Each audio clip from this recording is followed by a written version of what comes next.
is the Ohio State, the legitimate juggernaut of college football? Well, when looking at their schedule, they have played Texas, who has underperformed, Family State, Ohio, Washington, Minnesota, Illinois, Wisconsin. They still have left to play Penn State, Purdue, UCLA, Rutgers, and Michigan. All of those teams are, except for Texas, and really you could say Texas as well, all those teams not making the playoff. All those teams are firmly outside the top 15. So in short, they have played absolutely no one. Not only have they played absolutely no one, they have played far less talented teams than the top 4 or 5 teams in the country. Like, for example, they haven't had to play an Auburn.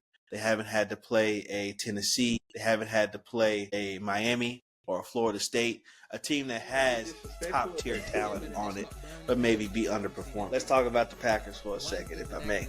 Y'all secondary is abysmal. It's not Dallas bad, but at the same time, if a team can block Micah Parsons and block y'all's front, it's a field day. You know, y'all saw that when we played y'all, and that's not to throw shots, but it was 40-40 for a reason. Y'all defense was just as bad as ours. Y'all need corner help, and not so much safety, but you need corner help. And I feel like if you can get a guy, because in the NFL, in the playoffs, in the NFL, it's all about matchups, right? And if you can get you a corner that can take away, the other team's best wide receiver, you have a fighting chance. And so a name that we need to mention, Trevon Diggs. Don't want to be in Dallas no more. His guy is in Green Bay. His brother, y'all come hit the phone and we can see if we can make something work. Do you think the Niners should be selling? No, selling.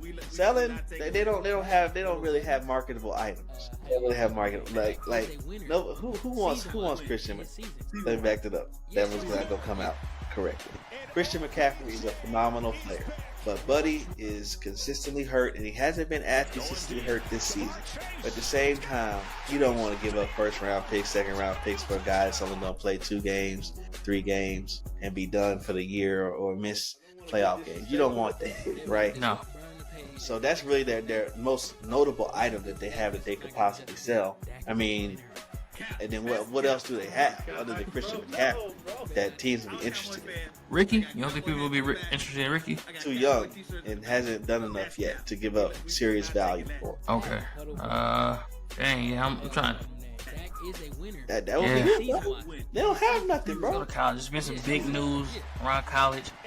Like I said, it's the French Revolution in college. There's so many heads rolling. The guillotine is hot, and the latest head to roll is none other than Brian Kelly of the LSU Tigers. Go Tigers! How you feel about this, DT? What is your thoughts on his firing at LSU, and then where do you see them going in the future, and does this help them with their goals? It wasn't a fit, and I heard it said best that the main issue, I think it was Josh Payton, the main issue with Brian Kelly was that he never could utilize Louisiana culture. He never really understood it. He couldn't really close on Louisiana in terms of marketing and recruiting to that level. He couldn't really get the fans to buy in fully to him. He couldn't get the players to play with that LSU swag. Because at LSU, when those guys are playing with that vibe they get, with that swag they have, with the celebrating and fully embracing that, that's when they're at their best. Because that's part of their culture down there in Louisiana. And so with him limiting that and also not getting the fans buy-in, it just was never a good fit. And so, hey, I don't know if the governors of states need to be getting involved. But no, we don't feel bad for him because he took the money. He could have got. Look at what happened to Micah. He could have got that money from anybody. He was gonna get traded the longer he held out. Everybody always get traded when they hold out, don't want to play no more. Look at what happened to old boy that ended up with the Ravens, the linebacker, Roquan Smith. There we go. Everybody hold out for the money. They ended up getting traded unless they capitulate and take the bag. And he capitulated and took the bag. Don't nobody know what it is with the Browns better than Myles Garrett. My man's had 5 sacks, still took an L. Still took an L. That Blowout. shit's crazy. That shit's crazy. Like, what else? Because I always respect a person who stays loyal to the team. Cam Jordan, Joe Thomas, Barry Sanders. These players are, they live in my lore of the greatest because of how loyal they are. Now, like I said, a little in that aspect of staying loyal, but like you said, no one knows what the fuck the Browns doing better than Myles Garrett at this point, and they on bullshit the whole time, like whole time. I feel like Myles Garrett is Calvin Johnson. Calvin Johnson knew in his heart of hearts the damn Detroit Lions was not winning no Super Bowl. Yeah. It was not winning no Super Bowl. Myles Garrett, you should know this, man. You can't be getting mad on the sideline. You gotta be like, damn, I made history. You gotta take that. You gotta just breathe in the greatness of yourself because your team is ass. Bring the house.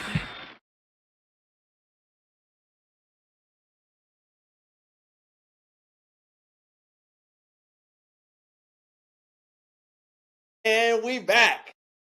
Welcome back to another week of Bring the House podcast, where the takes are hot and the film actually gets watched. I'm DT. The Broncos cooking. UT is booking.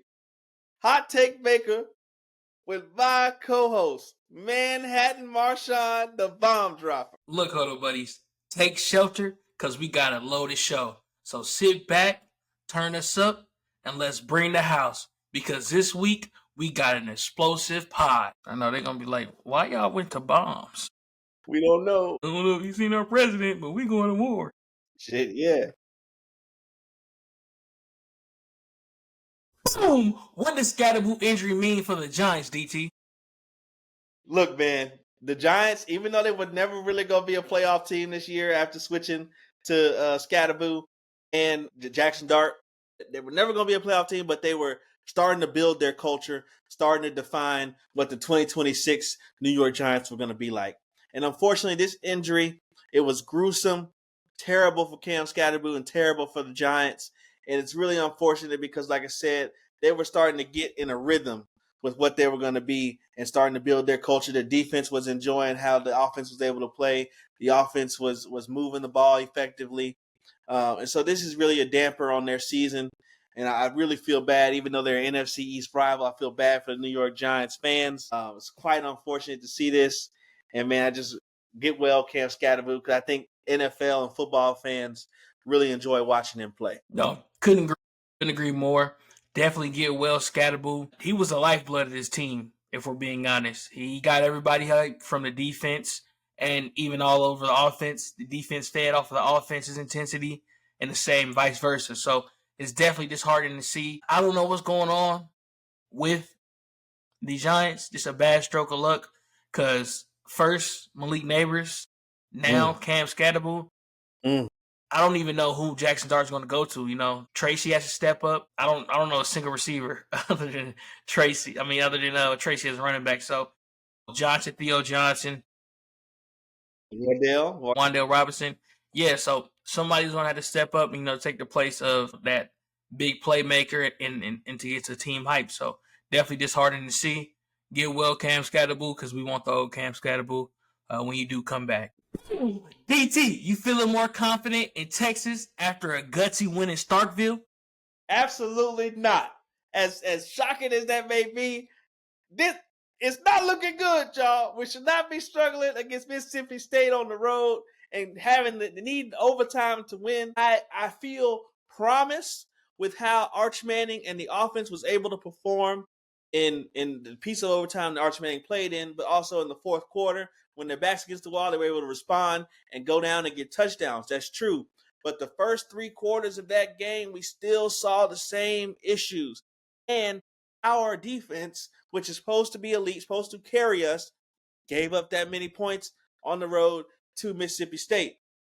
So we survived, that's true. But that game is not going to be close against Georgia. That game is not going to be close against even a Vanderbilt if they come out with that same performance. There were high performance moments here and there, but this team has got to put it together for 4 quarters. You're not going to get bailed out every single week with Ryan Niblett taking one to the crib as a punt returner. So this team has got to put it together for a full 4 quarters. Yes, they got a victory, a tough one on the road in the SEC, nothing to scoff at. But we've got to put it together for a full 4 quarters. What do you think, Marshon? Yeah, no, I definitely agree with you. This type of game will not fly with the top tier opponents in the SEC, and especially not with the monster in college right now, the defense that is Ohio State. So I do think that they have to do better through 4 quarters of the game, all 4 stages. And like you said, Niblet has been a true godsend for the UT. True godsend, because this is the second time in a row where it wasn't looking the hottest and he bailed out UT. So how many more can this kid take back to the house and save this team? How many more times? So I definitely agree with you. They need to go ahead and put it together. But I will say one thing. I'm impressed with the heart. I did not think this team had that heart, especially the offense. The defense always came through. I guess the defense went to Cancun on this day because 38 points in 4 quarters to Mississippi State, it's kind of insane. But the heart that offense showed, Arch Manning actually stepped up in the clutch. Now, does Arch Manning have what it takes to do this for 4 quarters? We still have to see that, but I definitely do applaud them for the heart. At least we know if they do make it to the playoffs and they are down in the playoffs, they have the heart to come back. So that's one positive, but it's a lot more negatives than positives this game. Absolutely. Couldn't agree more. DT, the Ravens are on life support right now. Can Lamar Jackson bring them back? I'm dancing to the bank. Lamar Jackson is back. Action Jackson back to the squad. That's my fantasy quarterback. I lead this. I need to survive. He goes. Not only is he gonna save the Baltimore Ravens, but he gonna save DT. We 4-4 right now in fantasy. The Ravens are 2-5. They 2 games back. And you know, in the NFL, man, the game is all about playmakers. It's all about the Jimmies and the Joes, not so much the X's and O's. X's and O's matter. They absolutely matter. But what can overcome the X's and O's is elite Jimmies and Joes. And Lamar Jackson is an elite Jimmy and Joe. And for me, what I'm really looking forward to seeing is I'm looking forward to he was able to rest his hamstring, get as close to 100% as he can, and he's able to move around and maybe hopefully get Mark Andrews re-involved in the offense. We can see a little bit more of Zay Flowers. I mean, he's just going to open up what they're able to do from an offense perspective. And so can he bring them back? I'm going to say yes. The Bengals, they look good. They're able to put 38 on anybody now that they have Flacco and the wide receivers they have. The Steelers, they started out a little bit hot, but they're kind of cooling. But, I mean, it's right there for the taking, all 3 of those teams. And so I think Lamar Jackson can really be a difference maker. I mean, what do you think? I mean, which quarterback would you take? Joe Flacco, 38-year-old Aaron Rodgers, and Lamar Jackson. Who would you take? So that's why I'm going to say that Lamar Jackson can revive the rate. DT. Can Lamar Jackson bring the Baltimore Ravens back? I'm going to say, hell no. To the no. Hell no. He cannot bring them back. Like I told y'all earlier, Harbaugh, I think it's time. I think it's time to turn the leaf. Lamar is still young enough to be in his prime for at least another 5 years. Derrick Henry doesn't look the same. He doesn't have that. He's not running with that same hunger or aggression as he used to. That O-line isn't blocking the greatest. The defense, Lord have mercy, abysmal. Go ahead, ship Marlon Humphreys. It's time to go. It's time. I think Baltimore fans, the city, everybody love to see him go. It's time to go ahead and just hit.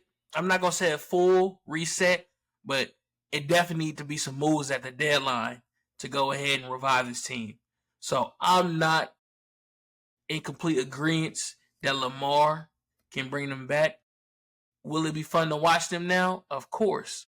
But Definitely, Lamar cannot bring them back. I mean, they took the games and all in the ping pong table and the basketball goal. They took it all out the locker room, man. They serious.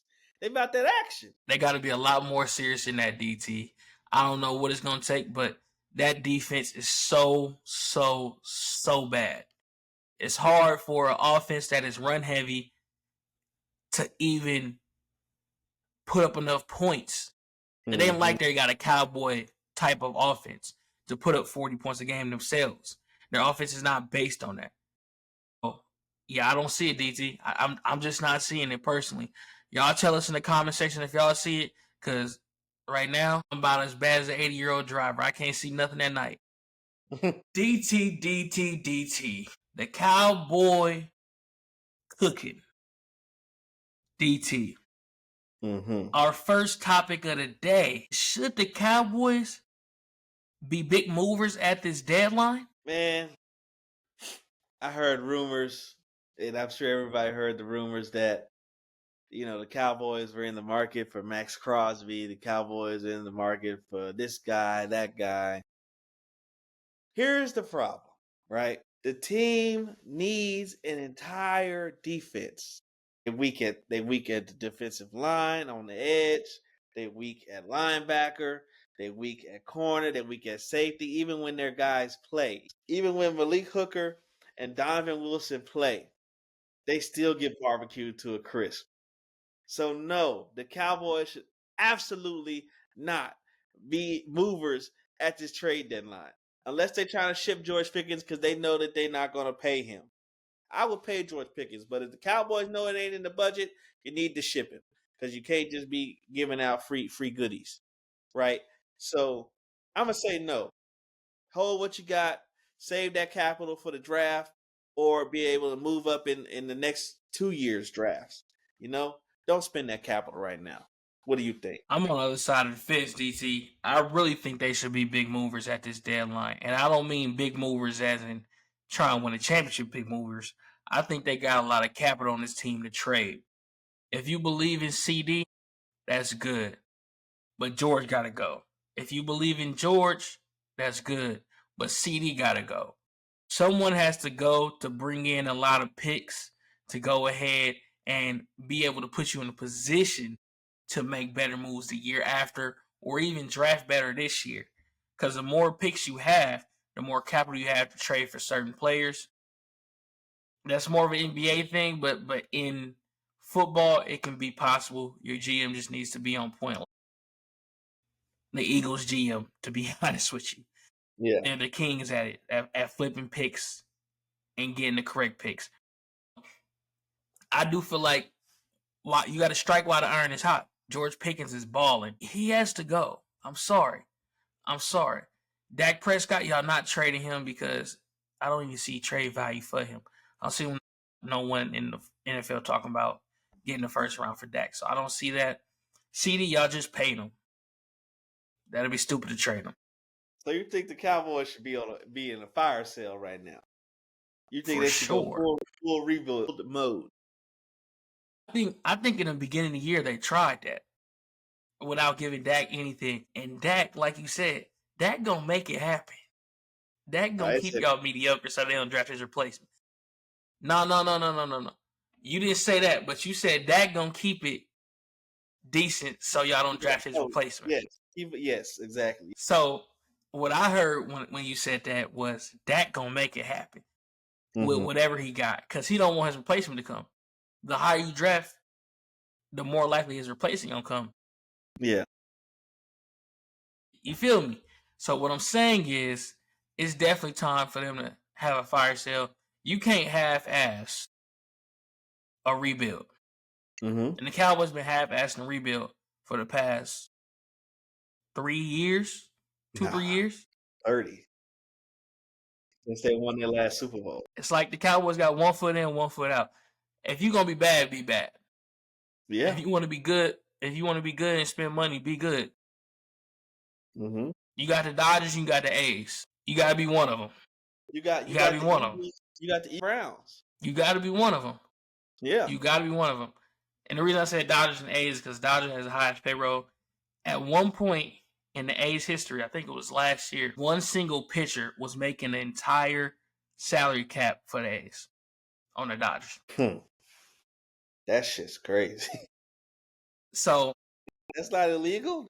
Because in NFL they can't do that because there's a salary cap minimum as well. Not a lot of people know that. I did not know that. They spend it's not like a minimum as they like, but if they spend less than this number, then they have to redivide what they're short over all the players that are on the team. Like there's a rule in place to keep teams to spend a certain amount. They don't have that in baseball. That's crazy. No. They ain't got a salary cap. They ain't got none of that, man. Arbitration is a whole separate thing to get into, but that's the reason they don't have a salary cap. Yeah. That's why I say you either got to be the A's or you got to be the Dodgers. If you win it big, you got to spend big. That's it. That's all. Jerry Jones, you can't sugarcoat it. You need to pay the best quarterback. You need to pay the best running back. You need to pay the best lineman. You need to pay the best defensive players. If you're going to win, you're going to win. Like you said, the Eagles. If you're going to lose, fudge it, you know? Hey, go ahead and get a UFL quarterback. Like Dylan Gabriel. UFL quarterback. Fucking, he the bottom. How many UFL teams is it? 8, I think 8. Dylan Gabriel is the 9th best starting quarterback in the UFL. So that means he the best backup in the UFL. That's what we're talking about here. Look, can we blame Dylan Gabriel? Can we really blame Dylan Gabriel for... Absolutely. For the audacity for that man to not sit up there and just be thanking God every time they give him the microphone for this opportunity. Because he know he ass. And he know he can't play no football in a real way. The arrogance. He get up there with, oh yeah, I'm making the best of my opportunity.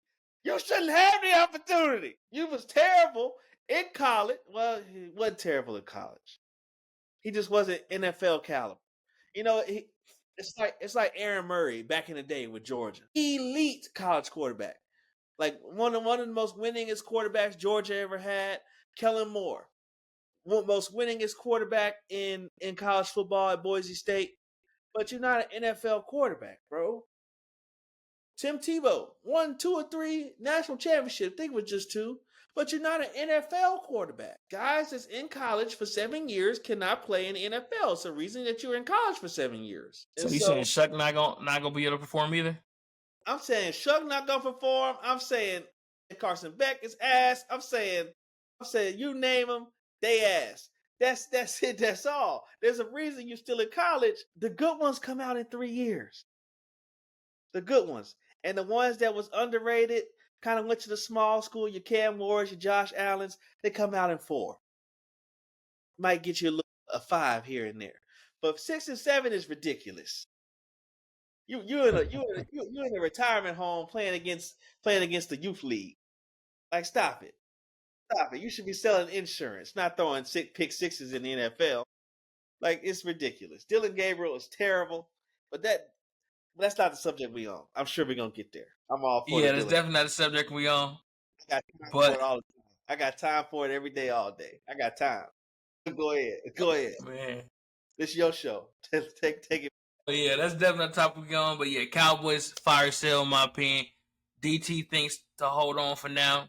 You got to strike while the iron is hot. You know? Yep. I ain't never heard Steph Curry get hot and say, I'm going to save the threes for next game. You right. I did want to ask you this, though. Who's more your flavor?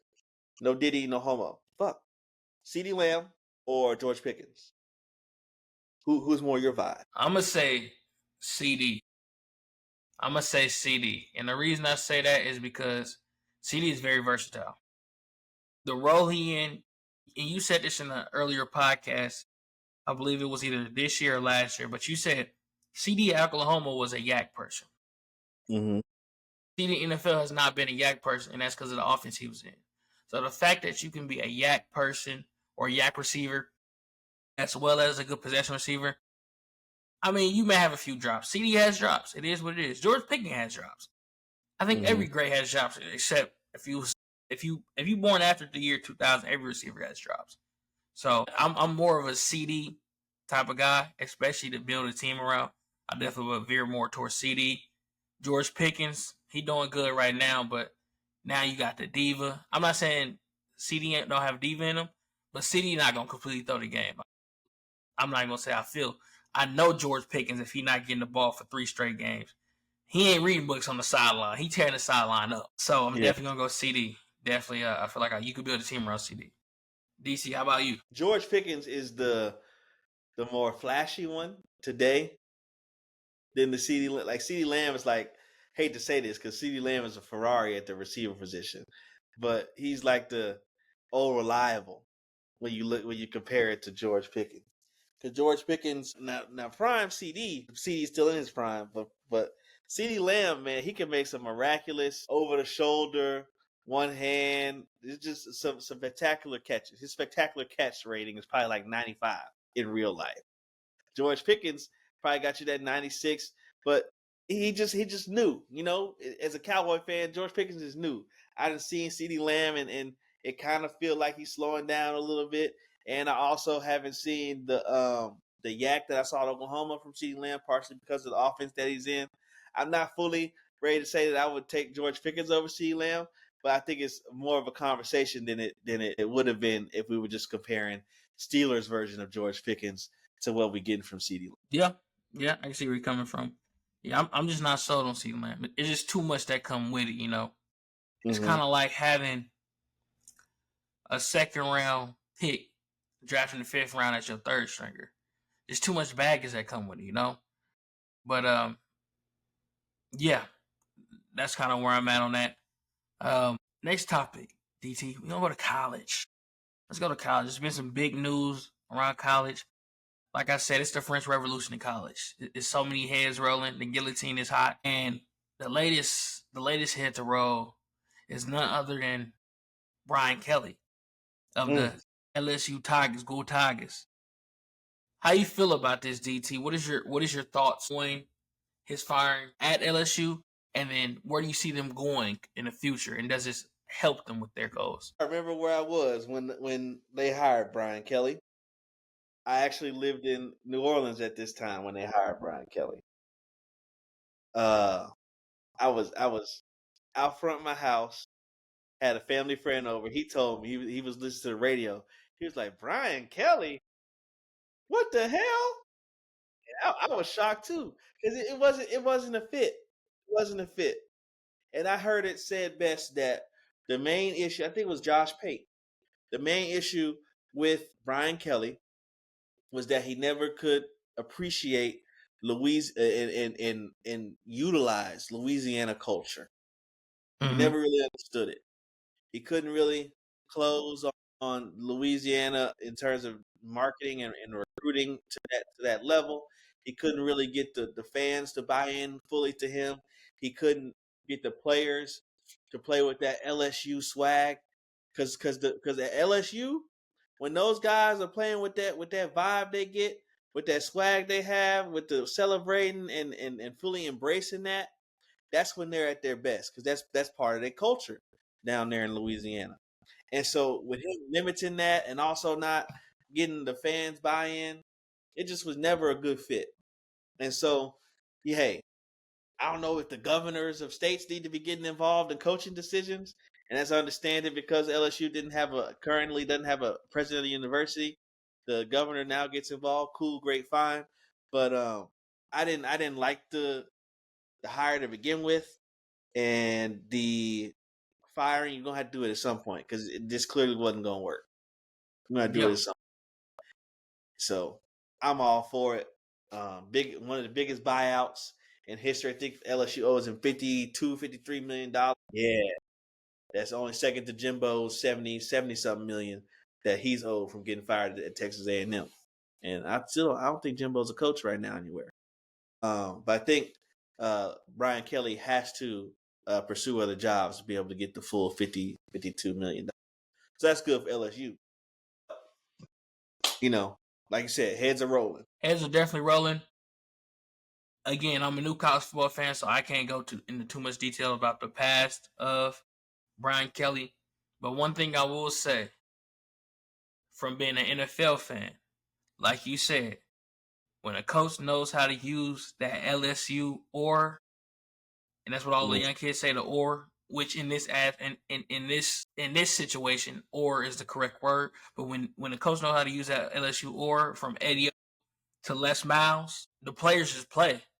Like, they produce some of the best players to go to the NFL. They produce some of the top talent, and they perform as well. That's when Death Valley was jumping. I just didn't feel that with Brian Kelly. It was always something with him. Yeah. And it wasn't a good thing. It was always a negative something with him. I did watch some videos on his tenure at Notre Dame, and even that was very rocky itself. So, yeah, I don't think Brian Kelly was a great fit.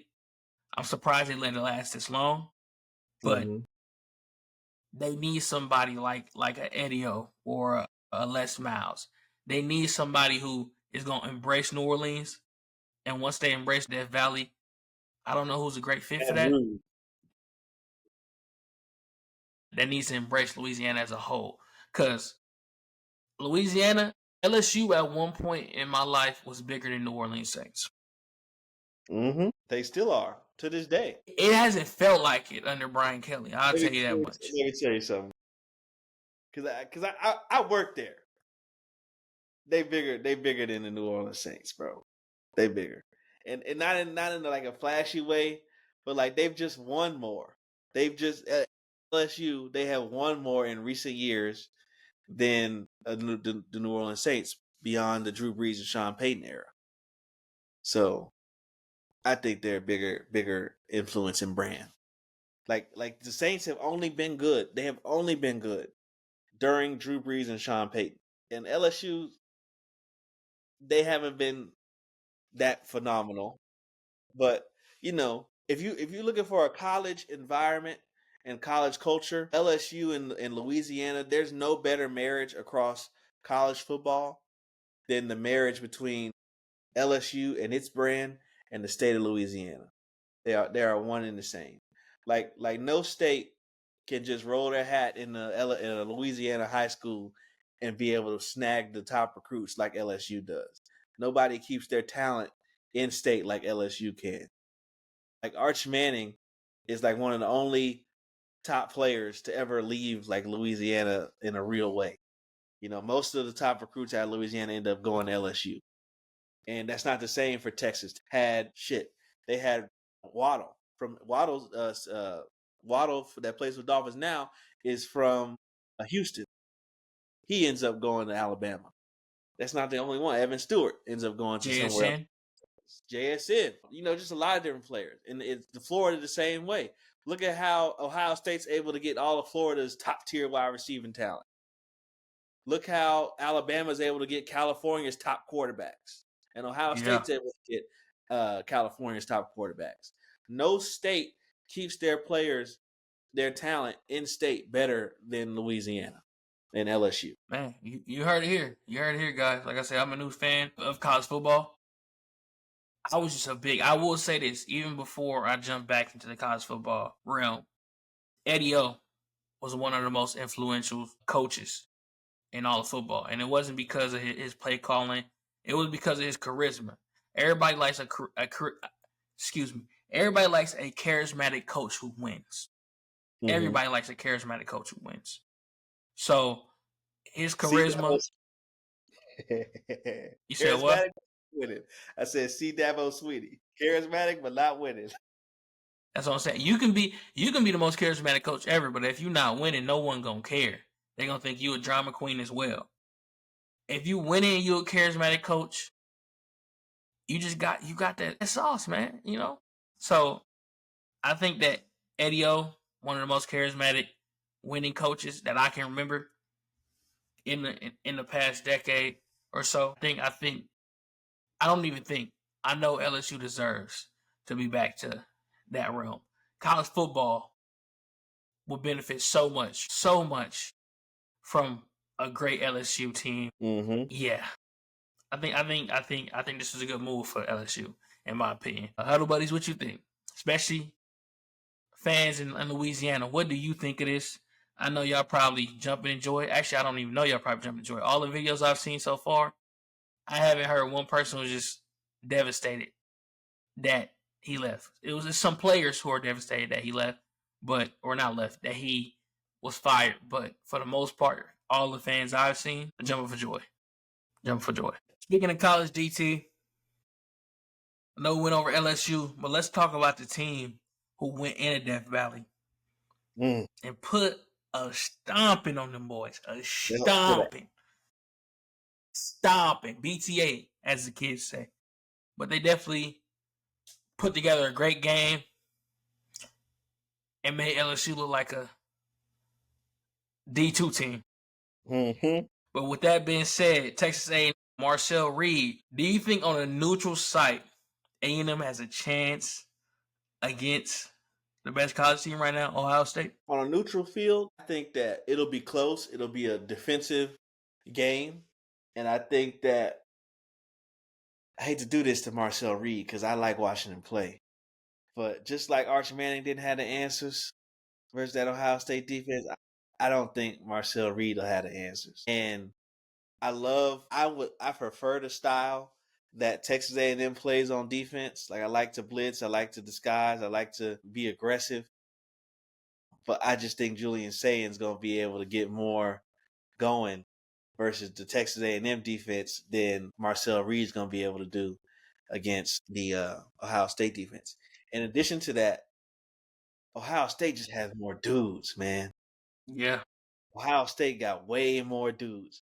Texas A&M is very, very good. Like the Texas A&M we got today will absolutely stomp the Texas Longhorns out, without a doubt. They will stomp the Texas Longhorns out. But that's today.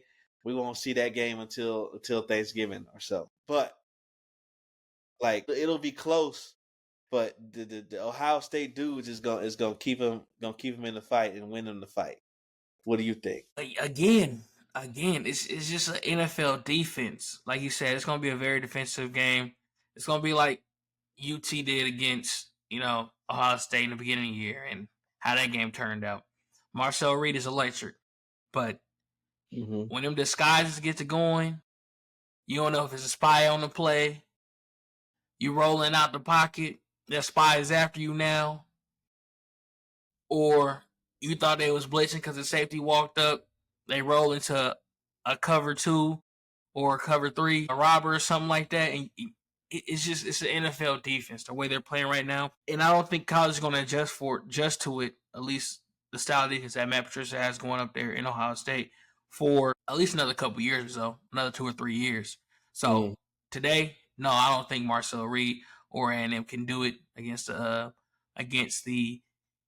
Ohio State Buckeyes. And then on top of that, like you said, that offense is stacked. It's stacked. They running game not even all that right now, but Julian Sanders is looking like a Heisman candidate because he got Carnell Tate and Jeremiah Smith out there. Not to mention, it's another young man. I forgot. He got hurt.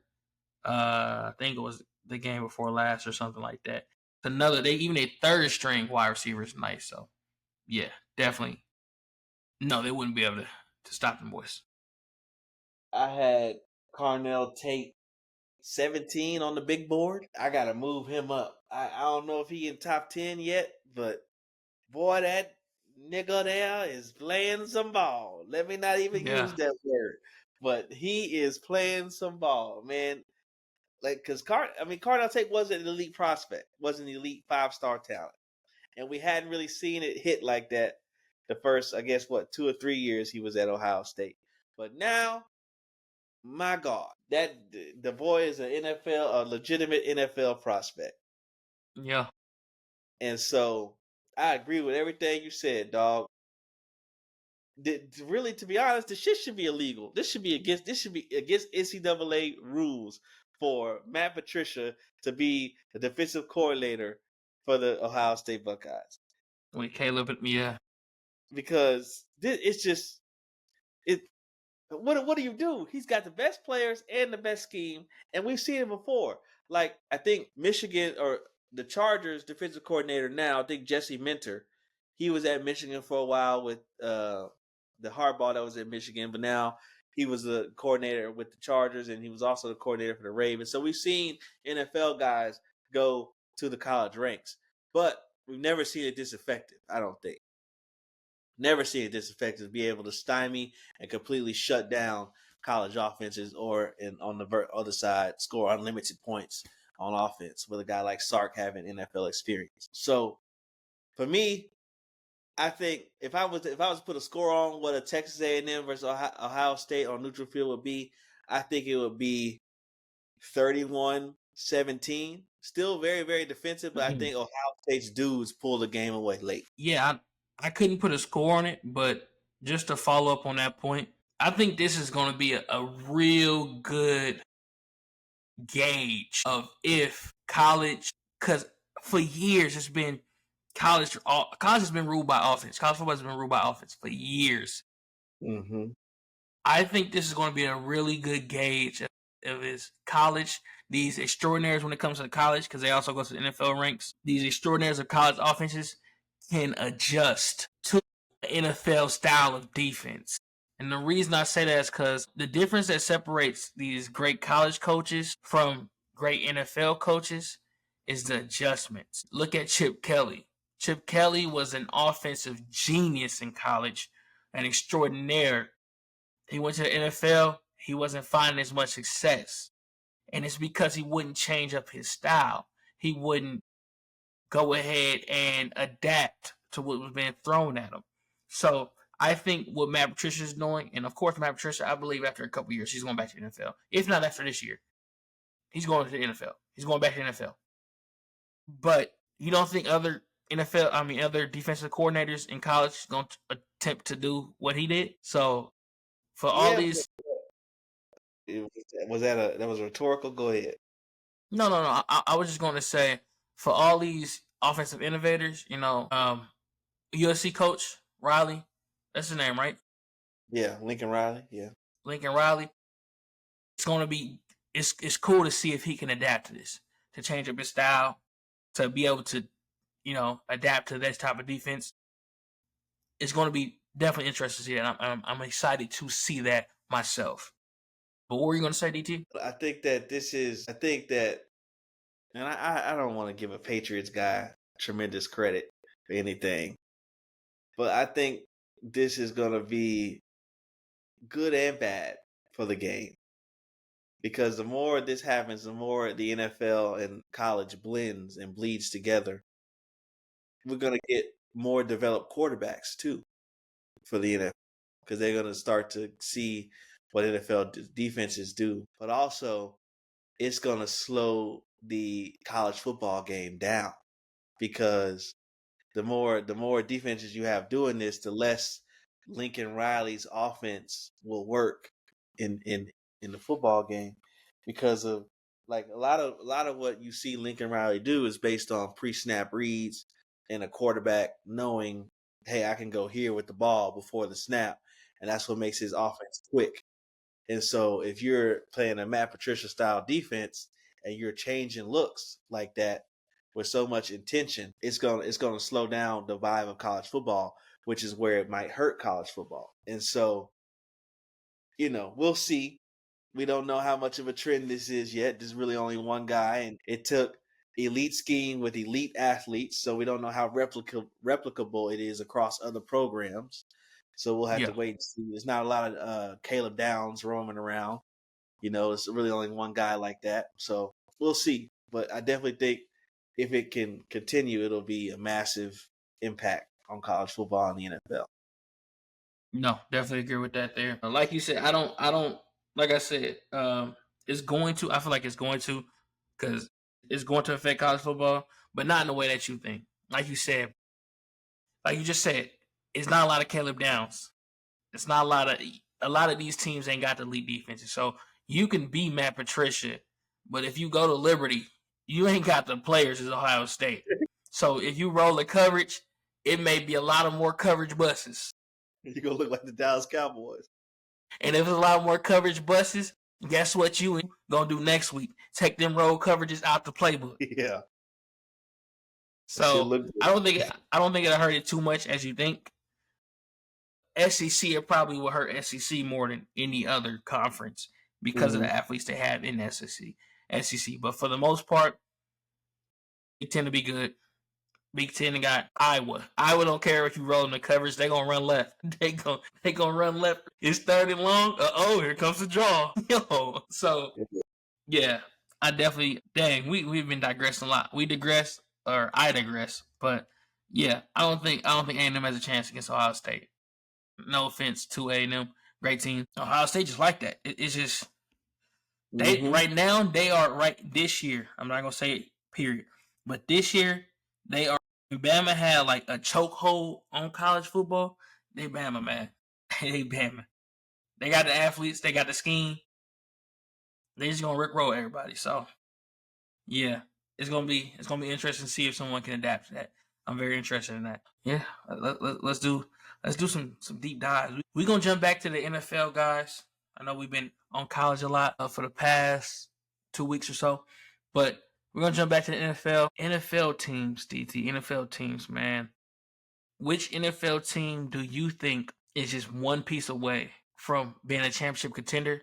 And which NFL team do you see as the biggest spender this trade deadline? And then also, like, who should be selling off the most parts? Yeah. So some teams that I think should be in the market, right? I'm gonna say the Packers, on the NFC side, and I'm gonna get into why here in a moment. I would say the Packers, maybe the Rams, the Buffalo Bills on the AFC side, and that's really it. So those three teams. So I think, guys, the teams that should be in the market are the Packers, the Rams, and the Bills. Let's talk about the Packers for a second, if I may. Y'all secondary is abysmal. It's not Dallas bad, but at the same time, if a team can block Micah Parsons and block y'all's front, it's a field day. Y'all saw that when we played y'all. And that's not to throw shots, but it was 40-40 for a reason. Y'all defense was just as bad as ours. Y'all need corner help. And not so much safety, but you need corner help. And I feel like if you can get a guy, because in the NFL, in the playoffs, in the NFL, it's all about matchups, right? And if you can get you a corner that can take away, the other team's best wide receiver, you have a fighting chance. And so a name that we need to mention, Trevon Diggs. Don't want to be in Dallas no more. His guy is in Green Bay. His brother, y'all come hit the phone and we can see if we can make something work for that. I know y'all ain't got no more picks, but he washed. This is true, but he a ball getter, right? So no a homo, yada yada yada yada.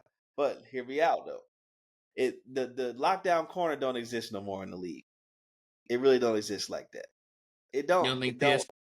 Yeah, PS2, cool, great. But who else? You think Sting? Not really. And here's why even if those two guys are bona fide lockdown corners, all you do is go put your receiver on the other side or put your receiver in motion.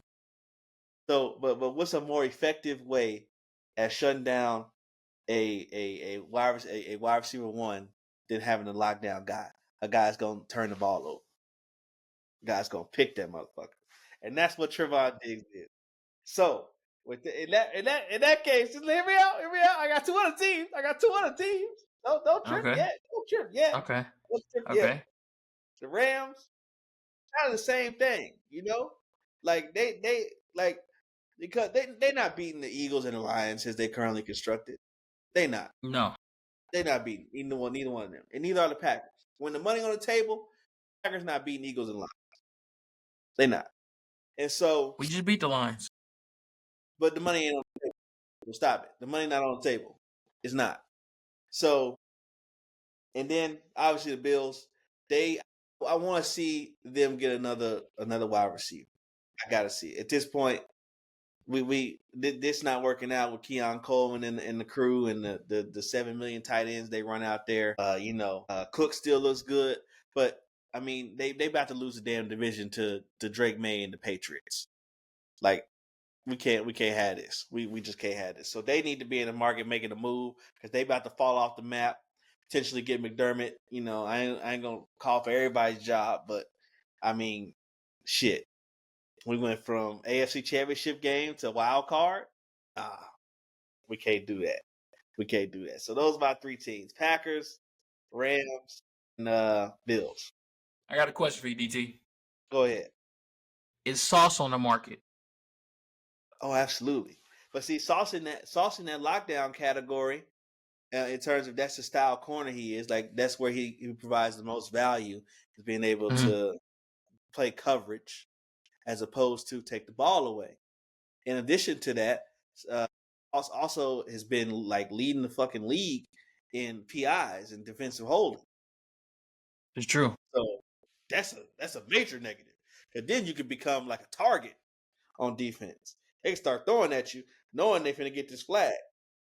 And so that's not good neither. But Sauce, I would say that's a better fit for the Rams than it is for the Packers, because I want y'all to get a dude that's gonna take the ball away. Because when Micah was at his, like, it ain't nothing better. Trust me, you don't know this yet, but ain't nothing better than having Micah scare the shit out the quarterback, and the quarterback just throw it up because that's all he could do, and you got a receiver back there that can barely backpedal, but's gonna catch it when they come in his area, like Trevon Diggs. That ain't nothing better. You have a center fielder out there just go catch it. He can't cover shit. He can't mirror. He can't play those type of zone. He just out there in the right place, right time. He gonna catch it. And so that's what y'all need the guys go catch it. I mean, give me some more names and some guys that's go catch it. What other corners get picks? Who leading the league in picks right now? Let's see. That's a good question. It's gonna be a linebacker. Watch. Is it still old boy from the Jag? Let's see. Right now we have Kevin Byard. He old. Jamel Dean old. Tremaine Edmonds linebacker. Jalen Petrie, nah. It's a bad list, dog. But see if y'all. I know he plays safety, but man, would you be interested in Buda Baker? I like Buda Baker. I just think his style would clash with. It would take them a while for Buda Baker and Xavier McKinney to mesh. I know Xavier McKinney more of a deep safety and Buda Baker more of a box safety, and I would love that dynamic. I'm not saying I wouldn't love that dynamic at all. I would love Buda Baker to be a Packer. Love him to be a Packer. I just don't know how it would go though. I don't know how it would go. That's a team that should be selling. Yeah, Cardinals. They should be selling. You think it's time for them to move on from? Not to move off Kyler, but Kyler clearly want to play Call of Duty. So I mean, shit, you're not going to be a playoff team this year, and you're not really getting what you wanted from Marvin Harrison Jr. So it's time to reset, not all the way, not full rebuild, but kind of unload some of them expensive contracts. And Buda Baker's one of those expensive contracts. I agree with that. I definitely agree with that. I feel like they should be a team that's selling.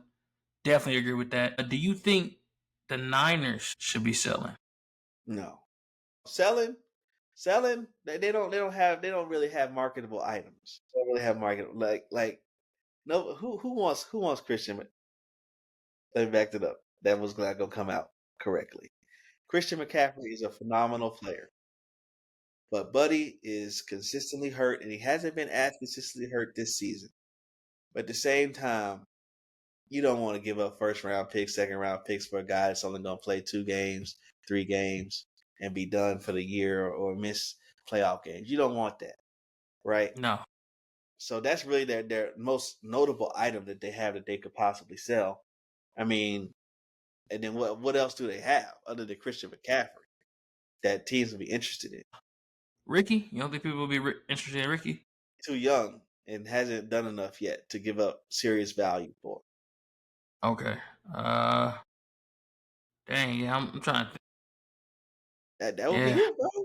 They don't have nothing, bro. And they definitely should be trying to make no move. Because they could win their division, but they are. This their problem. It's the health thing. They got the bad health bug, the bad injury bug, and they are 2 or 3 players away from being able to seriously beat the Philadelphia Eagles when it counts, the Detroit Lions when it counts. Let's say they believe that they are a serious pass rusher away from being right back to the 49ers of old, and they go out and they trade for Crosby. And they're the team that gets Max Crosby. That's not going to move the needle for them in terms of them being able to compete. with the Eagles, because guess what? Max Crosby is going to be able to be eliminated from the equation by Lane Johnson or Mailata. And now they back right back where they started. With no linebacker because old boy is out. What is boy's name? Fred Warner. Fred Warner's out. The corners is nobody to write home about. And I mean, Brandon Ayuk, I don't think he played in the game yet. Do he still even play for them? He's injured. Yeah. So I mean, unless you think Jennings is finna be like, see what I'm saying? Like, you need a wide receiver, you need a pass rusher, you need a linebacker. You just hold what you got, in my opinion. Okay. Yeah, I can see that. I think by deadline. When is the deadline? Let me see. Because I'm trying to think how much rope I should give Jacksonville before they should. At 4 p.m. Eastern. When? November 4th at 4 p.m. Eastern. Ooh, dang, they ain't got no more rope. Jacksonville, depending how they do this Sunday, depends on how I feel about them selling. Jacksonville, man, they got some good pieces to sell, and I just don't see it with Trevor Lawrence at the helm. I don't see them making the playoffs, even when in that division. They already got a juggernaut in the division, apparently, and a one-man wrecking crew himself. A freaking, what's the dude on the Colts? Or Jonathan Taylor. One-man wrecking crew. I know everybody like to give Daniel Jones his credit, his flowers. He doing well, but I forgot who said it. Daniel Jones is the greatest quarterback ever to get carried by two running backs. Boy got a big contract with Saquon running the ball, and guess what? He about to get a big contract now with Jonathan Taylor running the ball. That's facts, but that's crazy. The greatest quarterback ever to get carried. I'm telling you. I didn't even think about that. That's wild. Yeah. I think Blown said that, but yeah. I think it's time for them to. I don't even know, because they've been in rebuild mode, but they've been doing some Cowboys shit. They've been half-assing their rebuild. Let me throw your name out there. I think this will be sexy for the Colts or the Bills, but this probably can't happen for the Bills because it's a division thing. Can I interest you in Jalen Watt for Colts or for the Bills? For the Bills, that'd be magnificent. Yes. Jalen Waddle will ball for the Bills. He would ball. The Bills, like you said, you know how your GM get too caught up on we got the greatest quarterback ever, so we're going to try and make everything else better but what the quarterback needs. It reminds me and I had this problem with the Packers. This is back when Aaron Rodgers said, we don't need to run the ball. We can throw the ball 60 times a game and win. And he found out real fast. I think run is important. No shit, Sherlock. No shit. Yeah. So. Back when y'all was running with David Montgomery at running back in the 88 jersey. What David? It's not David. It's Montgomery. Damn, my bad. He was a wide receiver in college. Ty Montgomery. There we go. Ty. My boy. Shout out Ty. Fucks with you. But yeah, the Bills is in a fuck around find out state right now. I don't even think they're a bad team. They just in a fuck around find out state where your quarterback. It's crazy how this is why I think the NFL is the greatest sport in the world. My fault. Let me not say the world because I ain't watched every sport in the world, but it's the greatest sport in America. Mm-hmm. Baseball, you really get good pitching. You can be good with baseball. If you get good pitching, people to get on base, you're good in baseball. NBA, you need LeBron, or you just need that one good player. You literally don't need no one else. You need one good player, and they will will you to a championship.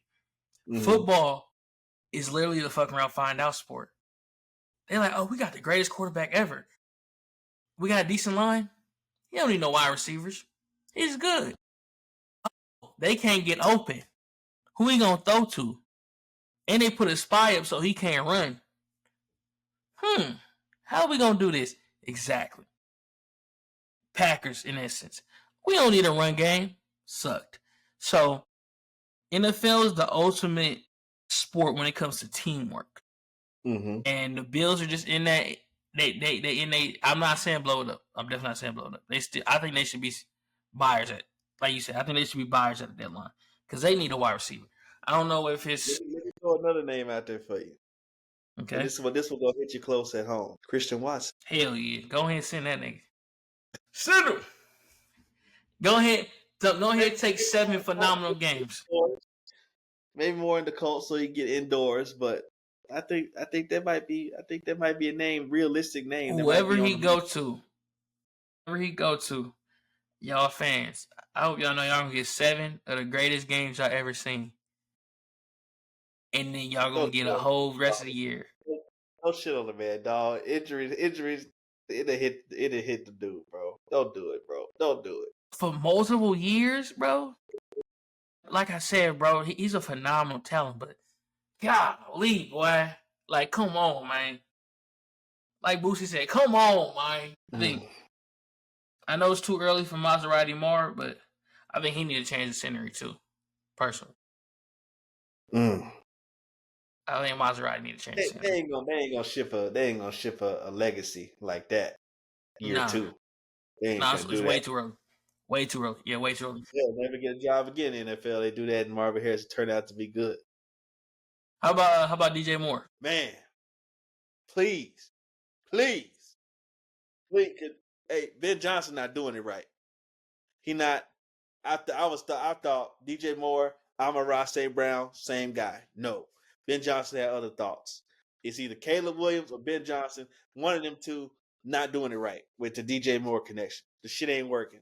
So that's another name. That would be really good for the Bills. No division target, concerns in terms of Waddle getting traded in the division. That's a really good option. That's a really, really good option. DJ Moore. I would like that. But in addition to that, he's also similar to the style of play of Stephon Diggs in terms of being a route running, create his own separation type of guy. So I like that. That's probably the best one we've said is that DJ Moore on the market and potentially him going to the Buffalo Bills. I don't think he'll like that because shit is cold there. But you're already in Chicago. He should be used to it by now. It is what it is at this point. That's what I'm saying. It is what it is. Do you think the Chargers should be spenders? They fell off colossally. And they're a team too that's more than one piece away. With the loss of Rashawn Slater and now I think it's Alt playing on the left side instead of the right. They're down a tackle overall. Their running back, who I had at one point, I traded him to your brother. Amari Hampton's on IR. They're more than I think the only teams that should be in the market right now, you should be trying to compete for a Super Bowl. And if you're not competing for a Super Bowl, you need to be competing for that first pick or a top 10 pick. And there's no in between for me. That's how I would do it if I was ever in that position. And the Chargers are more than one piece away. And so from that perspective, they shouldn't fire sale, but they should just hold what they got. Okay. I see it. New Orleans Saints ain't got nobody to trade, so that's they can trade Cam Jordan.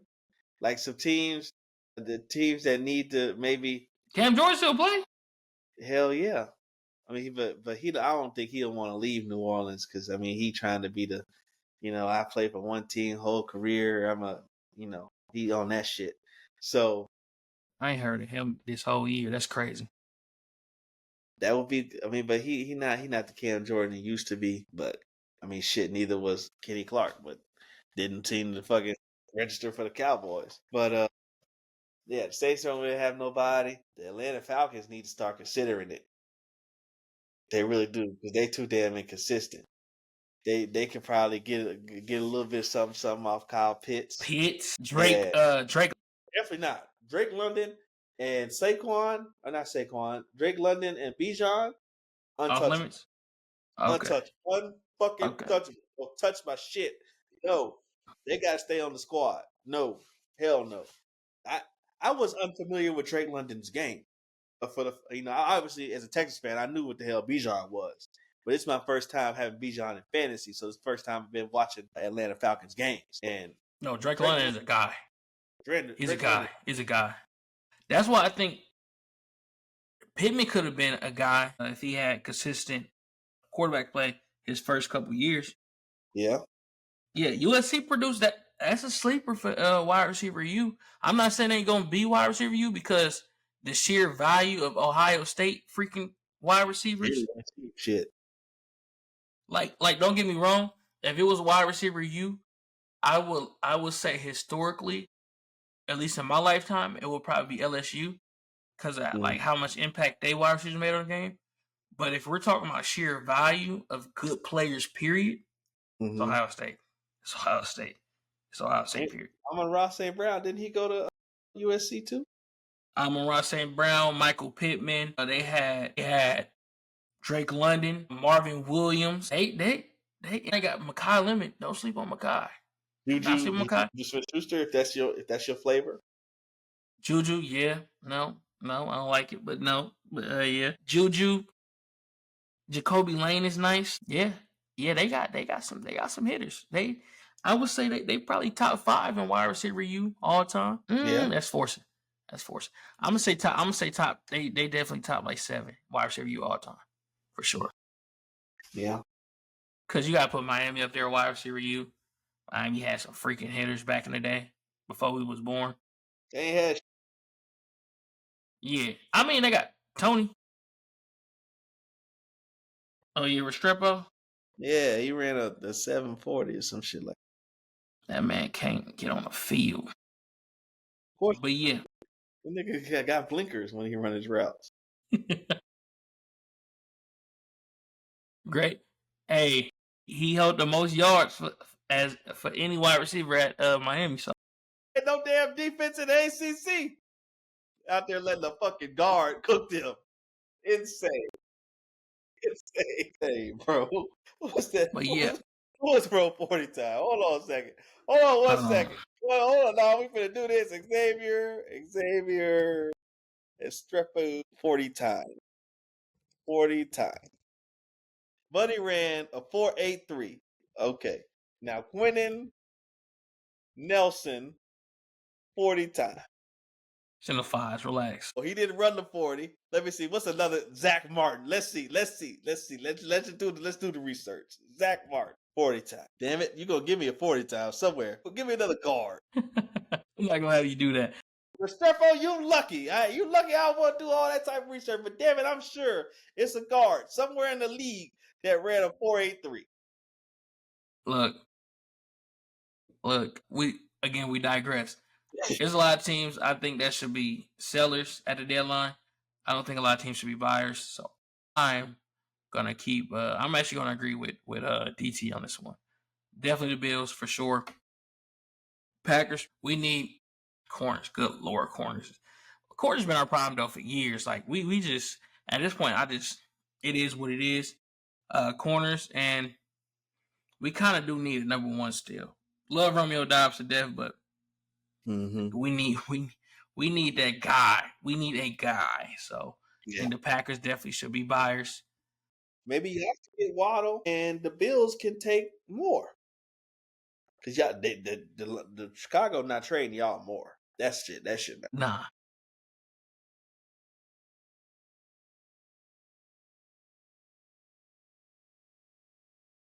Mm.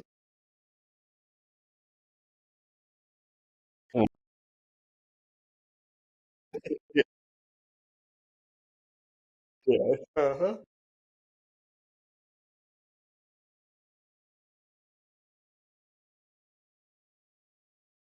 Overreaction or real DC? Is Ohio State the legitimate juggernaut? The Ohio State. My apologies.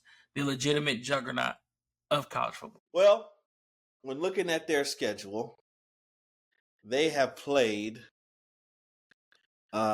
Texas, who has underperformed, Family State, Ohio, Washington, Minnesota, Illinois, Wisconsin.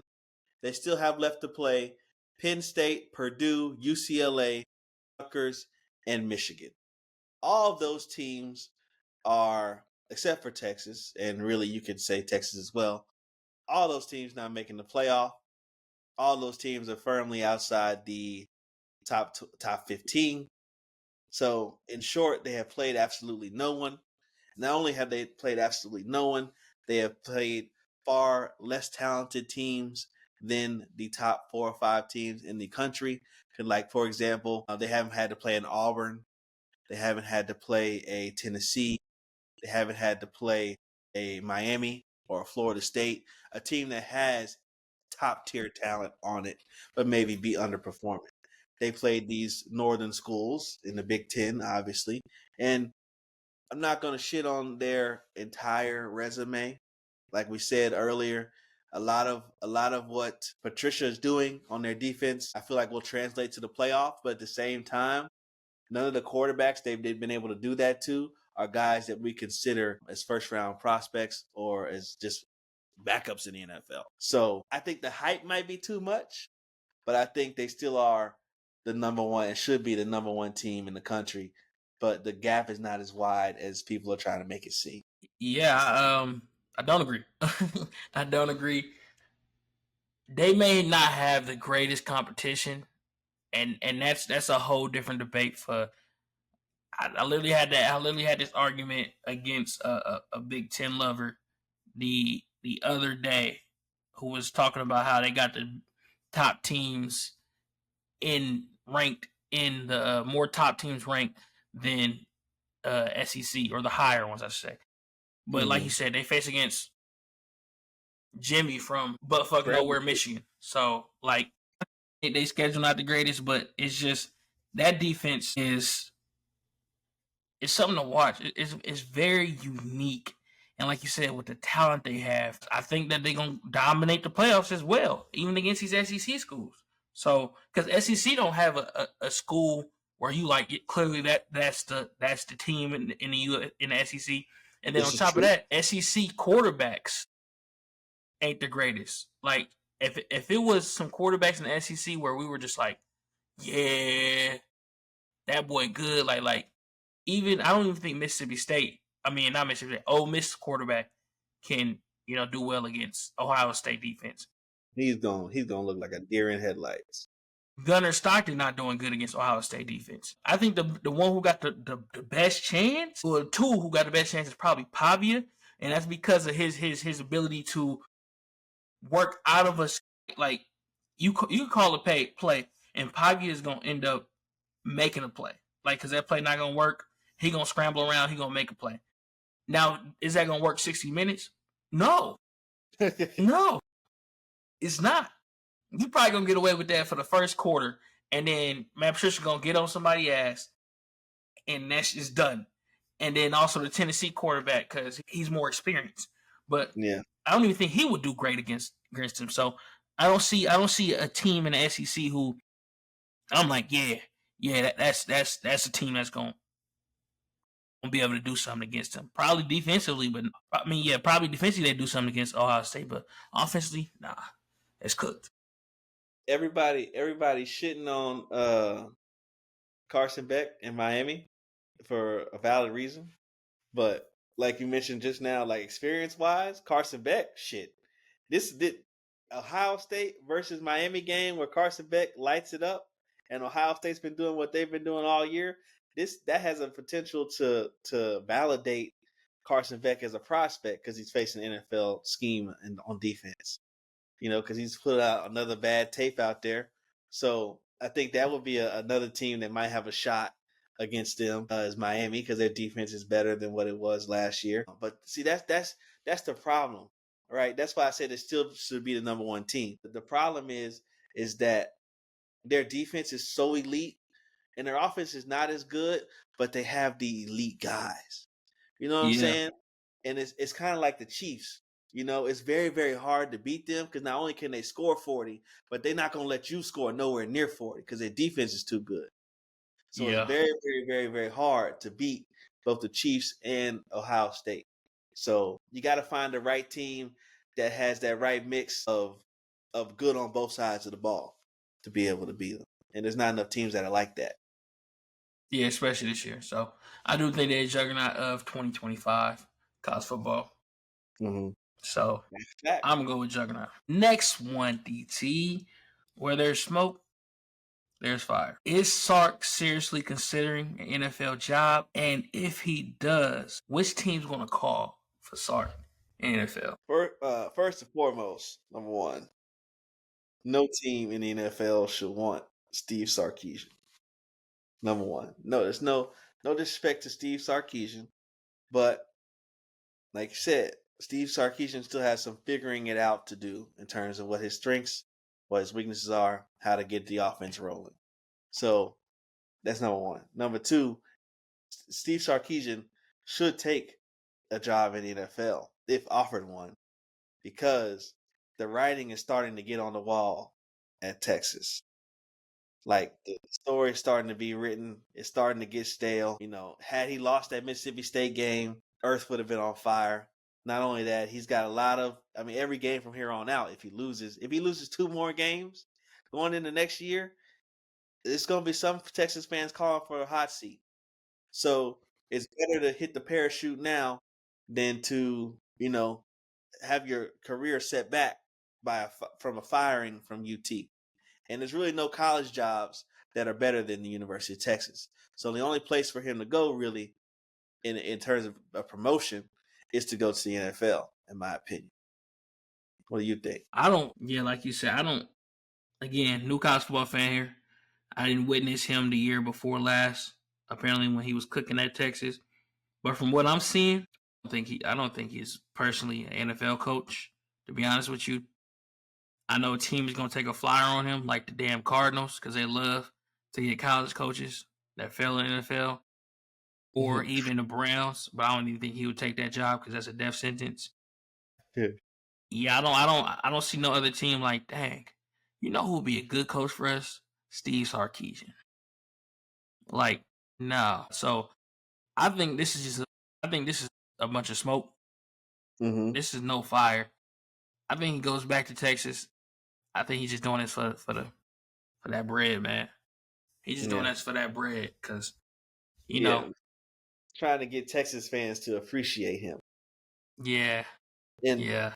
It's not that Texas fans don't appreciate him. It's just like, bro, like we've said on the show, like, you had the same thing every year has prevented us from reaching the national championship game, and now we're even worse than we have been the last 2 years. And he refuses to acknowledge the reasons as to why. He says it's figuring out, it's not getting figured out. And so you can't lie to Texas fan bases on the Cowboys or the Texas Longhorns. We know football here in this great state of Texas. You're not finna cap to us. You're not finna cap. And so, yeah, that's my thoughts. Yeah, no, I definitely agree with that. And yeah, he's just doing this for the money. I don't think he goes. If he does go, I eat my words, but I don't think it's going to happen. I don't even see an NFL team knock at his door personally. DT, we got 2 more. Myles Garrett. Do you feel sorry for Myles Garrett? That's my first question real quick. Do you feel sorry for getting Myles Garrett? Or do you think he put himself in this position? No, you know our guy is from Arlington, Texas, right down the street. I didn't know that. Yes, he's from Arlington, Texas, and went to Martin High School. But no, we don't feel bad for him because he took the money. He could have got. Look at what happened to Micah. He could have got that money from anybody. He was gonna get traded the longer he held out. Everybody always get traded when they hold out, don't want to play no more. Look at what happened to old boy that ended up with the Ravens, the linebacker. Queen. No, not Queen. Roland. Roquan Smith. There we go. Roquan. Everybody hold out for the money. They ended up getting traded unless they capitulate and take the bag. And he capitulated and took the bag. Nobody know what it is with the Browns better than Myles Garrett. My man's had 5 sacks, still took an L. That shit's crazy. That shit's crazy. Like, whatever. No, I don't feel bad for him. That's not even a question being asked. So go ahead. Do you feel bad for him? A little bit. I'm not gonna say I completely feel bad for him, because I always respect a person who stays loyal to their team. A Kobe, people who stay loyal to the soil. Cam Jordan, Joe Thomas, Barry Sanders. These players are, they live in my lore of the greatest because of how loyal they are. Now, like I said, a little in that aspect of staying loyal, but like you said, no one knows what the fuck the Browns doing better than Myles Garrett at this point. And they on bullshit the whole time. Like, whole time. I feel like Myles Garrett is Calvin Johnson. Calvin Johnson knew in his heart of hearts the damn Detroit Lions was not winning no Super Bowl. Yeah. It was not winning no Super Bowl. Myles Garrett, you should know this, man. You can't be getting mad on the sideline. You gotta be like, damn, I made history. You gotta take that. You gotta just breathe in the greatness of yourself because your team is ass. So, yeah, that I don't feel sorry for. But my next question for you, DT, is: do you think the Browns should go ahead and give him to a team like the Patriots? That would be a hell of a move for New England. A hell of a move. That would I think if New England was able to get their hands on Myles Garrett, that would make them one of the more complete teams in the NFL. They wouldn't have a running game that they would need. But, however, they would have enough to seriously challenge Patrick Mahomes and whoever the 2 team would be. I guess at this point we're thinking it's the Colts in the AFC. That would put them well above in terms of talent and roster. That put them well above the Buffalo Bills. And for the Browns, I would need at least, because you got to get something for the man. And clearly, I mean, you got 5 sacks in one game and still lost with him. You need to follow that Dallas Cowboys model, as unpopular as that was. I think you need maybe 2 first-round picks and 2 seconds. Not something too outrageous. Yeah, I need 2 2s and 2 1s, and that's it. I agree with that. I don't see it happening. I don't think the Patriots have enough capital. Mm-hmm. And I would dread that as well. I don't want to see that man. I don't want to see nobody great in a Patriots uniform. But would it be a great move for him? Of course. It'll give their offense is popping. But like you said, they need a run game, man. They too many moves away to be a contender, in my opinion. Mm-hmm. They got the fumble. They got the turnover problems. That's the biggest gripe against their offense. But their defense is popping. So I don't see it happening. That's definitely. I wouldn't want it to happen. So yeah, fuck them niggas. Drake Maye. Drake Maye, on the other hand, won't eat my words, guys. I didn't believe in the kid. I'm gonna keep it a buck. I didn't believe in the kid. That kid is nice. Is nice. You was talking about how good Carnell Tate is. He the Carnell Tate in the NFL, where everybody was just like, he is quarterback. Turns out, I don't know if I give him that, but DT, is he the best quarterback of last year's class? So in that class, we had Caleb Williams, we had Jaden Daniels, Drake Maye, and then JJ McCarthy. Guys. So is he? I don't know what it is about Caleb Williams, but I believe in it, and I don't think Ben Johnson believes in it. That's why I'm starting to think that Ben Johnson don't believe in it. And just the way he be looking on the sideline, I would stick with it, but I don't think Ben Johnson gonna stick with it. So I think that's his soul ship that Drake Maye is better than him. Aiden Daniels started out hot, but the injury and the performances weren't that phenomenal when he was playing this season. So that one's a little bit shaky. I would say, yeah, bro. We can't even throw JJ McCarthy in there. Just set that to the side. Like, he ain't bro, ready. like, He ain't ready. Drake Maye, that's not an overreaction. Like, Drake Maye is the best quarterback in that draft class. Now, is it a bit unfair to say that because we only saw one great season from Jaden Daniels, and we're only seeing one great season from Drake Maye? Yeah, that's a little unfair. You know, we'll know for certain next year who the real top dog is. But right now, today, Drake Maye is cooking. Yeah, I give it to him for today. He's definitely the best quarterback today. He's having the best sophomore season out of all of the quarterbacks in that class, and he has the most upside so far, because you got to think about it. This man's throwing to Stephon Diggs, who just got Cardi B pregnant. Like, come on, dog. I'm sorry. That's a low blow. But, man, think about it, though. Stephon Diggs on the end of his career. He's throwing to Stephon Diggs. Kayshawn Booty's cool.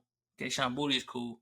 Austin Hooper, and then what's the other tight end? Hunter. Mm-hmm. Man, he ain't throwing to nobody, and he's still balling. You disrespected Stephon Diggs just a little bit. He ain't at the end. He tore at the back end. He tore at the back end, but he's showing you he got gas in the tank. He's showing you. My man push off at least twice a game. He get OPIs every. You talk about Sauce Gardner being the most penalized player on defense. I feel like he's the most penalized wide receiver.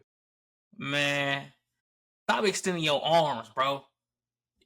Judge somebody, bro. He be like Negro, but nonetheless, he's not throwing to nobody. His run game isn't doing the greatest. They fumble so much, so they turn over the ball, and he's still putting up numbers. Yeah, I'm gonna go ahead and say right now he got the best upside too. McCarthy is just out of there. Still a good talent, but it ain't connecting on the field. It's just not. And that goes to the whole thing about you need 30 starts in college. This is why, to avoid shit like this with JJ McCarthy. True. Talent ain't everything. Look at Richardson. 30 starts in college is a requirement. But with that being said here, let's go ahead and do a look ahead here, DT. Let's go ahead and get this show wrapped up. I still don't have the picks totals. I'm sorry. We really need to know who's leading. But it's a lot. And the more weeks we do, the harder it becomes to add up the totals. You know what I'm saying? But that's gonna be my goal for this week, going into next week, guys, is to get the totals of what the records are right now together. I'm gonna work on that. I apologize. So go ahead. Let's get into picks this week. All right, let's get into it, DT. Ravens, Dolphins in Miami. For that game, I'm gonna take the Ravens. Lamar Jackson's back. And the Dolphins still suck. The Ravens too. We're going to go Niners, Giants in MetLife. Ooh, in MetLife, Cam Scatterboo, I think it's going to be a big issue for the Giants to overcome, even though I do believe in that Tyrone Tracy, excuse me. I do believe in him. I'm trying to get him in fantasy low-key, but I just didn't receive it. You know, hey, when you're starving, you pick up scraps off the ground. But I'm still going to take the 49ers to win this one. They hang around another week. I would take... I'm going to take the Giants. Give me the Giants. I believe Jackson Dart can pull through. I do believe Jackson Dart can pull through. Let's go Chargers, Titans in Tennessee. Give me Chargers. I'm going to say Chargers too. Definitely Chargers. Golly, man, I feel sorry for Cam Ward. I feel so bad for Cam Ward. You talk about somebody who not throwing to nobody. We was talking about Drake May not throwing to nobody. If Cam Ward... Cam Ridley was hurt for the last 3 games. I told you, bro. We got to start looking at these injury reports when we make these fucking picks, bro. Say that shit. We got Vikings. I'm going to get that together for next week, too. I'm going to have an injury report, notable injuries. I'm going to get that together so we not That's all we need, huh? Fucking around. That's all we need. We got Vikings, Lions, DT in Detroit. Is that a 12 o'clock kick? Mm-hmm. I'm gonna take. I want to take the Vikings, but this is gonna be JJ McCarthy's first start. If Carson Wentz was playing, I would take the Vikings, but because I need to see it from JJ McCarthy, I'm gonna go with the Lions to win at home. I'm gonna go Lions blowout, man. Yeah, we got Falcons, Patriots in New England. That's a game right there where both teams need to validate themselves a little bit. Yeah. The Falcons more so than the Patriots. So the Falcons have been teetering like crazy on whether or not they're going to be a good team or a bad team. And they have a common opponent in the Buffalo Bills. They both have beaten the Buffalo Bills. But the game is being played in New England. And so from that perspective, I'm going to take the Patriots to win by 2 tutties. I'm going to go Patriots as well. I think the Falcons was on some fluke stuff. I just don't see it. I don't see it from Michael Penix. I just don't see it, man. I'm sorry. Said that they called me crazy. I don't know. Stand-up guy, but I don't see it from Michael Penix. We got Colts, Steelers, 12 o'clock kickoff in Pittsburgh. Again, this is that time in the year where teams need to start showing you if they're serious. And I think that the Colts might be serious. So let me take the Colts over Steelers. Definitely gonna take the Colts. The AFC North is golly. It's a struggle there. Bad. It's a struggle. Damn bad. But hey, Mike Tomlin gonna get to keep his job this year. The Dak Prescott of coaches. Yep. Hey, shouts out to Mike Tomlin. I'm not trying to get Mike Tomlin fired. I'm a Mike Tomlin fan. I'm just saying he gonna survive another year. I don't think that's a good thing for the Steelers fans. All right, Broncos in Houston. Broncos easily. The ass whooping they just put on my dogs, they gonna put an ass whooping on the Texans. Hey, I'm gonna go Ace Tot lie. I'm gonna go fucking Broncos. I despise them, but I'm gonna go Broncos too. Golly, I don't like them. Bears in Cincinnati. I'm gonna take Chicago because this is the perfect game for Caleb Williams to get back in Ben Johnson's graces. They got that JV defense over there, that youth league defense over there in Cincinnati. Yeah, Joe Flacco gonna feed it to them monsters out wide, and it's probably gonna be a nip and tuck scoring game.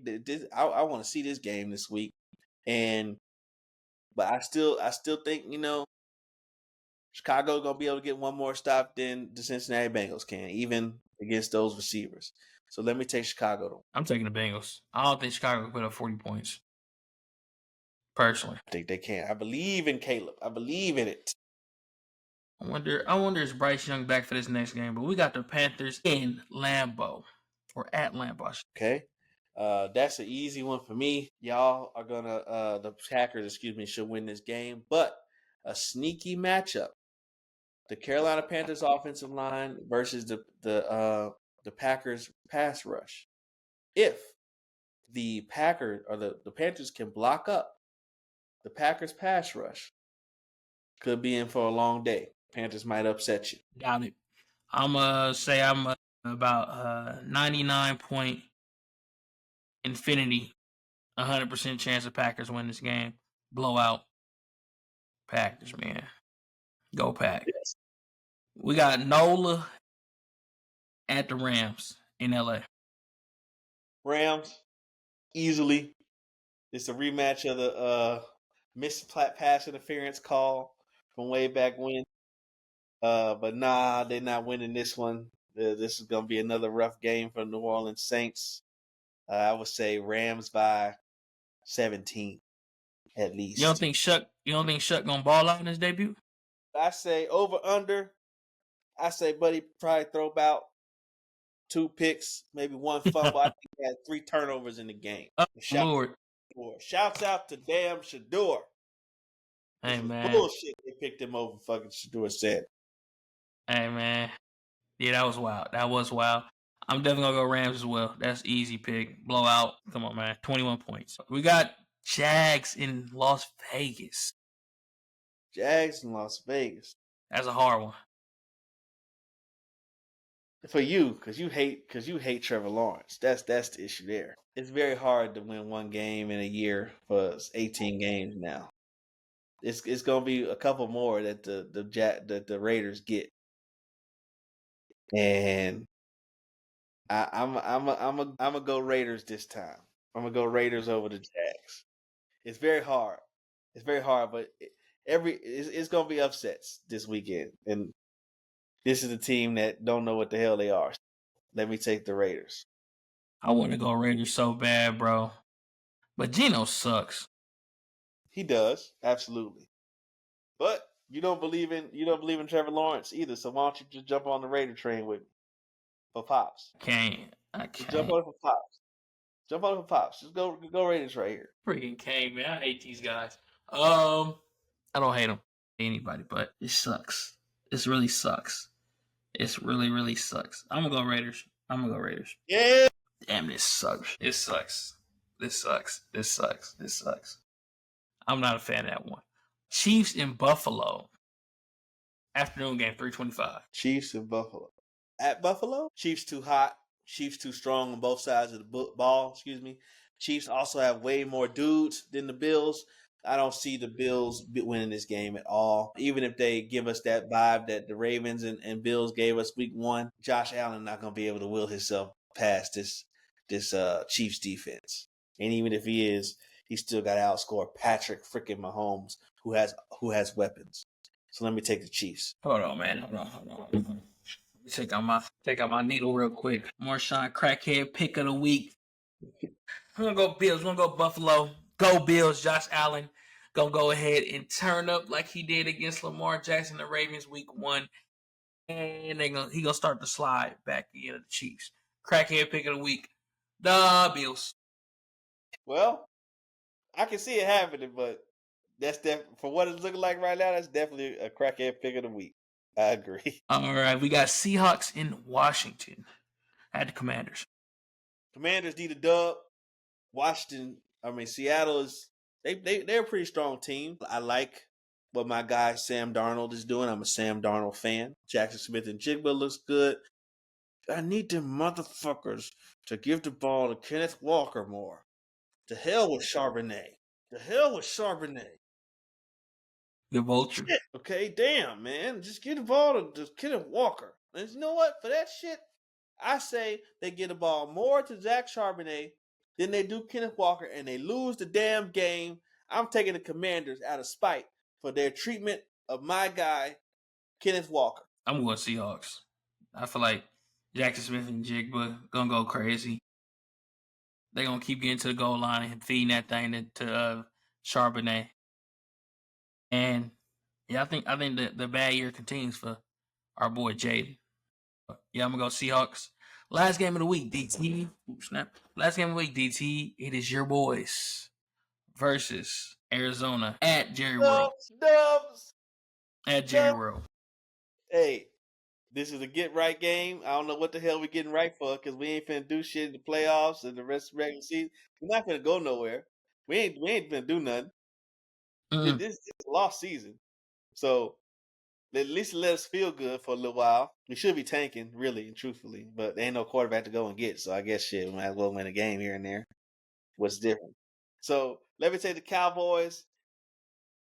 I don't know if Kyler Murray's gonna play or not. It doesn't matter because the Cowboys still gonna give up 40. I don't know how they're gonna give up 40 without. I think they might have Jacoby Brissett. I might be tripping. I don't know who the quarterback is for the Arizona Cardinals right now. It's Brissett. It does not matter. It does not matter. My wife's playing fantasy football for the first time. I told her to pick up Marvin Harrison Jr.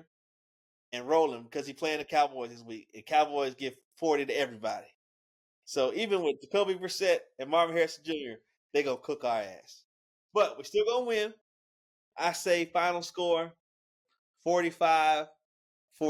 I'm gonna go Cowboys. It's in Jerry World. I believe in Dak, George Pickens, CeeDee Lamb. Yeah, them boys gonna cook them. They gonna cook Arizona. And I don't think Arizona can put up that many points like that. So yeah, give me Cowboys. Yes, indeed. And now, that is our show for the week. But I just wanted to quickly run through DT's hitters. I made them while we was talking. We're going real quickly. The first one we got for this week, Derrick Henry, less than 90.5 rushing yards versus the Miami Dolphins.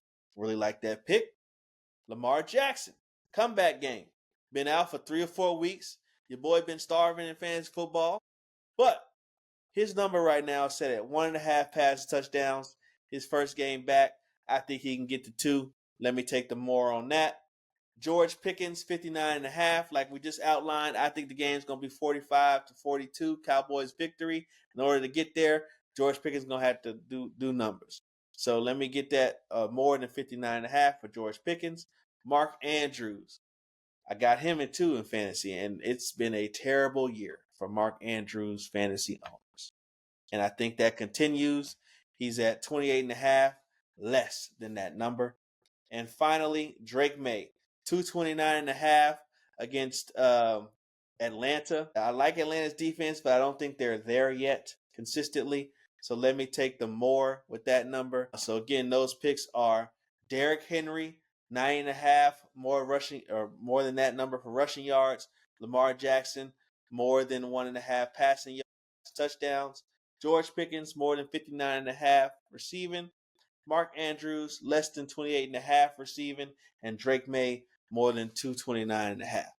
So, with that, Marshon, anything else that you got on your mind for this week's show? Fire Kevin Stefanski. I'm done. I like Kevin Stefanski as a head coach, like before this year, but I can't tolerate this Shador slander and the Shador ignoring Shador. I can't tolerate it. And not for Dylan Gabriel. I'm not doing that shit. You could have got away with it for Quinn Ewers for me. You could have got away with it. You could have got away with it with Joe Flacco, but I'm not going for that shit with Dylan Gabriel. Yeah. We'll go ahead and wrap it up. I am tired. I worked all day. So, as did I. Again, Huddle Buddies, go ahead, like, comment, subscribe. Talk to us in the comment section here. We do respond. Follow us on Instagram. Follow us on Snapchat. Follow us on TikTok. You know, that's what all the kids do nowadays. 6, 7. But yeah, follow us on TikTok. Subscribe on YouTube. We're so close to 50 subscribers. Go ahead, subscribe, and then like and comment up this video. Yes. Any last words, DT? Yes. Help us get to that 50 subscribers on YouTube. 100 followers on TikTok. I think we're at 59 right now on TikTok. So help us grow our channel, get our content out in front of more people, more football fans. We like what we do. Y'all seem to like what we do. This could be a nice little fit for each other. So, thank y'all for watching. Enjoy the week. Good football to come. And God bless. We out.